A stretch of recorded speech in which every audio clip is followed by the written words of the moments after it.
చంద్రబాబు నాయుడు గారి కూటమి ప్రభుత్వం వచ్చిన తర్వాత ఎంత దారుణాతి దారుణంగా ఆంధ్రప్రదేశ్ రాష్ట్రాన్ని తయారు చేశారు అని అనటానికి అప్పులకు సంబంధించి ఒకటే మనం ఎగ్జాంపుల్గా తీసుకుంటే సరిపోతుంది. ఎందుకంటే 13 నెలల కాలంలో 1,86,000 కోట్ల రూపాయల అప్పులు, 1,86,000 కోట్ల రూపాయలు కేవలం 13 నెలల కాలంలో.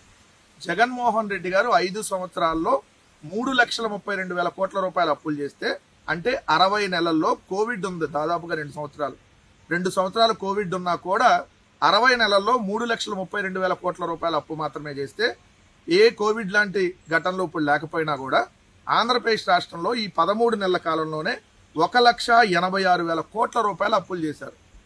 గడిచిన 3 నెలల్లో అంటే చూస్తే త్రైమాసికం అంటే ఏప్రిల్, మే, జూన్ ఈ 3 నెలల కాలంలో చూసుకుంటే కాగ్ ఇచ్చినటువంటి లెక్కల ప్రకారం 3 నెలల్లో 37,093 కోట్ల రూపాయల అప్పు.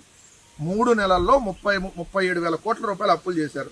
ఎంత దారుణంగా అప్పులు చేస్తా ఉన్నారంటే, పక్కన కర్ణాటకలో 3 నెలలకి 3,306 కోట్లు, 3,360 కోట్లు, గుజరాత్లో 3,400 కోట్లు 3 నెలలకు చేస్తే, ఇక్కడ మాత్రం 3 నెలల్లో 37,000 కోట్లు అప్పు చేశారు. ఈ దేశంలో హైయెస్ట్ అప్పులు ఉన్నటువంటి రాష్ట్రం ఈరోజు ఆంధ్రప్రదేశ్గా తీసుకెళ్లాడు చంద్రబాబు నాయుడు గారు. ఎన్నికల ముందు చెప్పింది ఏంటి? తమ్ముళ్ళు, నేను సంపద సృష్టిస్తా, మీ ఆదాయాన్ని పెంచుతా, సంక్షేమం అభివృద్ధి చేస్తా. ఎవరు సంపద సృష్టించావు? నీవు నీ బినామీలు సంపద సృష్టించుకున్నావు. ఆంధ్రప్రదేశ్ రాష్ట్రానికి వచ్చేటటువంటి ఆదాయం తగ్గింది. ప్రజలకు ఈరోజు ₹1 ఆదాయం లేకుండా పోయింది. ఆదాయం లేకపోగా నెత్తిన అప్పుల కుప్ప పెట్టి ఈరోజు నువ్వు 13 నెలల కాలంలో 1,86,000 కోట్లు, కేవలం 3 నెలల్లో 37,000 కోట్లు. పక్కన కర్ణాటకలో 3 నెలల్లో 3,000 కోట్లు చేస్తే, చంద్రబాబు నాయుడు గారు 3 నెలల్లో 37,000 కోట్లు చేశారు. తెలంగాణలో 3 నెలల్లో 20,000 కోట్లు, గుజరాత్లో 3 నెలల్లో 3,400 కోట్లు.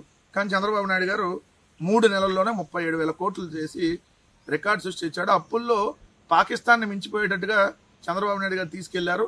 సూడాన్ కంటే ముందు ఈరోజు ఆంధ్రప్రదేశ్ రాష్ట్రాన్ని వేగంగా సూడాన్ కంటే ముందు పరుగులెత్తా ఉంది అప్పుల్లో అనడానికి ఈ అప్పులే ఒక ఉదాహరణ.